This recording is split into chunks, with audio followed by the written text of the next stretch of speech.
ilaahay subxaanahu wa tacaala wax kastoo u abuuray wuxuu ka dhigay lab iyo dhadig sida idiin muuqata halkan waxaa ku sugan laba shimbirood oo lab iyo dhadiga mid walibana mas-uuliyad iyo waajibaad u gaara ayuu leeyahay.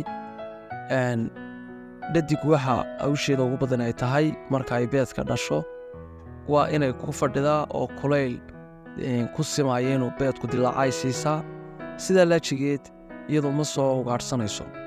haddaba waalidka ayaa kala qaybsanaya wakhtiga.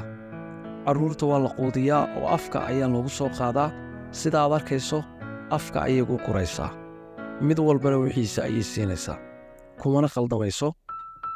taa waxaa dheer in labada shimbirood si aanay u gaajoonin midba mar ayuu haynayaa oo ku fadhiyayaa beedka, ka kalena waa ugaadhsi tegayaa, wax uu soo cunayaa.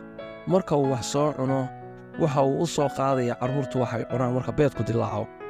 taasina waa wada shaqaynta dabiiciga ah ee ilaahay subxaanahu wa tacaala uu noolaha u soo dejiyey.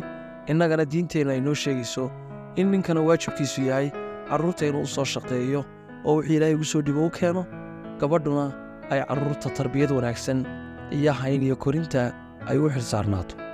qof waliba waajibkiisa ayuu qaadanayaa. eeg wakaa iminka labkii baa yimi, wuxuu